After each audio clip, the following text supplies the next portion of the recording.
The Earth is teeming with millions of species. But what most of us might not know is that 99% of all species that ever lived are already extinct. Scientists estimate there are over 8 million species on Earth today. Out of those, we've only documented about a quarter. And that's likely also way off. Because, well, researching tiny bacteria and microscopic creatures has got to be a nightmare. So yeah, think about it. All the creatures that we see today make up just 1% of everything that ever existed. Now, you're probably asking, why did all those species go extinct? Okay, hold that thought. The majority of them disappeared because of 5 catastrophic events, mass extinctions. These are massive reset buttons that wipe out species and transform ecosystems completely. Imagine it's as if your favorite game, which you've played for years, suddenly reset. The characters just disappear and the map changes entirely. Except here, the game isn't a game, it's planet Earth. Scientists define a mass extinction as when 3/4 of Earth's species vanish in a short amount of time. But by short, we are talking geological time. For Earth, that short time is around this long. If we compare it in terms of human life, think of it like this. If you have lived 20 years, imagine that in less than a week, all dogs, cats, chickens, crocodiles, mosquitoes, snails, flowers, trees, and grass are all done. That's right, 5 mass extinctions have wiped out countless living beings throughout history. And the crazy part is, we might just be on the brink of the next one.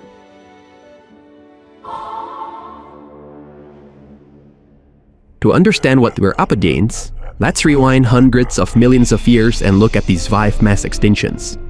The first mass extinction happened when the Earth suddenly got colder and the land froze over.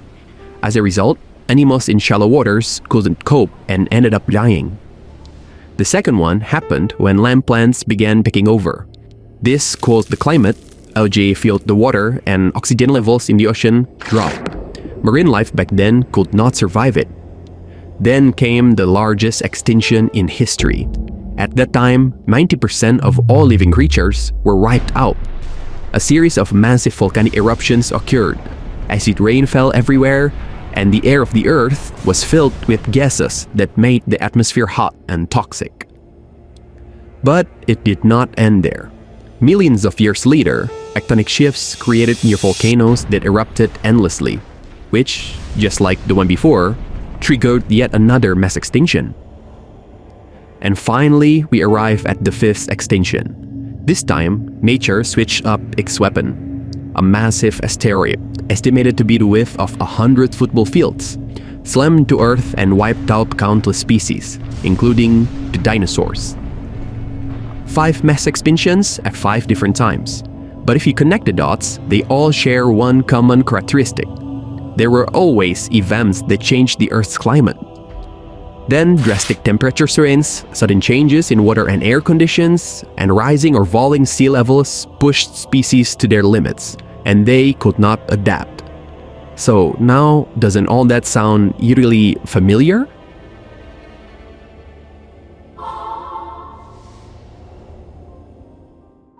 Yeah, because we're living through major climate change right now. Experts say today's extinction rate is 100 to 10,000 times faster than during the previous 5 mass extinctions. In the past 50 years alone, we've lost a huge chunk of vertebrate populations. Right now, as you're watching this video, tens of thousands of species are at risk of extinction. If this pace continues, we're not just facing the 6th mass extinction, it could be the fastest in Earth's history. But how come? Why is all of this happening? What's the cause? Well, get ready to not be surprised because the main culprit is us. Climate change has always happened naturally, but this time, humans have hit a guess. Almost all of our activities pump greenhouse gases into the atmosphere, making the planet hotter, melting polar ice, triggering extreme weather, and raising sea levels. Sound familiar? These are the same ingredients behind past mass extinctions.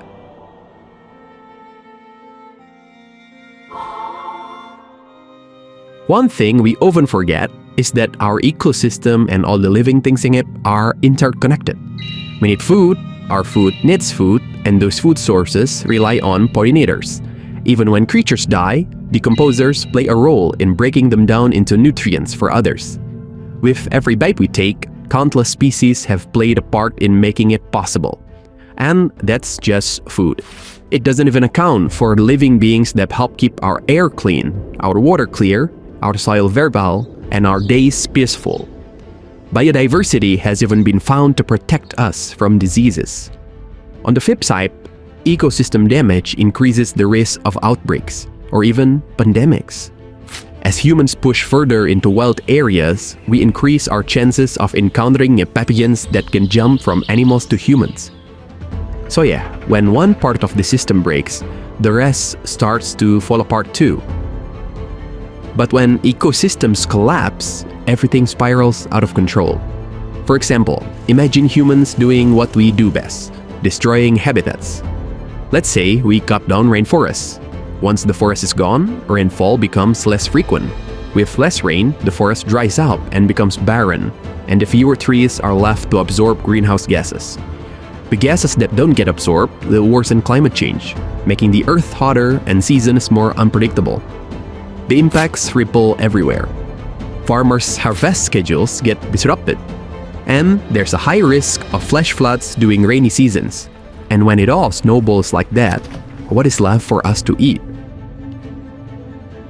Today, climate change is already forcing people out of their homes. Vulnerable communities like those in developing countries or low-lying islands are hit hardest. Meanwhile, wealthier nations, comfortably producing massive amounts of greenhouse gases, face far fewer risks from environmental damage, all because of the recklessness of a handful of irresponsible individuals. Our friends in vulnerable areas might quite literally become the first to disappear. So yeah, if things don't change, we are not just on the brink of extinction. This time, we are the asteroid.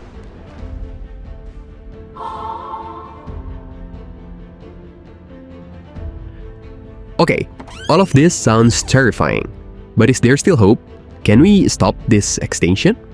The answer is yes, but we need to act quickly and make massive changes. Let's put it into perspective in an example. Let's talk about the ozone layer. That layer of gas in our atmosphere that protects us from harmful UV rays. Remember when everyone freaked out about it having a hole? Well, scientists predicted it would be gone by 2050. But scientists move fast, and the public pushed governments to act. Countries came together and signed in an international agreement to reduce the production of substances that were thinning the ozone layer. Everyone committed and actually followed through. And guess what? It worked. The ozone layer is now recovering and is expected to fully heal by 2065. Now, protecting biodiversity needs the same global effort. Everyone needs to pitch in. Scientists, teachers, business owners, and even regular folks like us. Some countries are already leading the way. Costa Rica, for instance, doubled its forest cover by planting millions of trees, saving species and soaking up greenhouse gases. Of course, sadly, some damage cannot be undone, like the species already extinct. They were the casualties of our overhunting and habitat destruction. But there's still so much we can do. Researchers are even looking into ways to bring back extinct species. In the meantime, we can prevent more species from vanishing by protecting their habitats and enforcing stronger conservation laws. So, yeah, there are many things we can try. But is it enough? Can we actually save the planet? Maybe that question itself is at the root of many of our problems. The idea that we're on some grand mission to save planet Earth. That mindset might be why so many people deny, or fear, or feel hopeless about all of this. The truth is, Earth doesn't need saving. It will still be here, even if we go extinct. Once we're gone, the planet will eventually be inhabited by new forms of life, and Earth will be just fine. The real shift we need is in our perspective. It's not the Earth that needs saving. It's us, humanity. Our parents, whose bodies might not be as strong as ours anymore. Our grandparents, living in more vulnerable areas. Our childhood friends, our brothers and sisters. The future generations who deserve a planet where they're not starving, overheating, drowning, or living in fear of extinction. They deserve to see the vibrant diversity of life we've been lucky enough to witness. And maybe, just maybe, our grandchildren will have the opportunity to expand life beyond the boundaries of what we now call Earth. We often forget that we're just one part of a vast network of species sharing this planet. To save humanity, it's them we have to protect. If we just stand by while habitats are destroyed, pollution grows thicker, and the climate crisis escalates, we are ensuring our own extinction.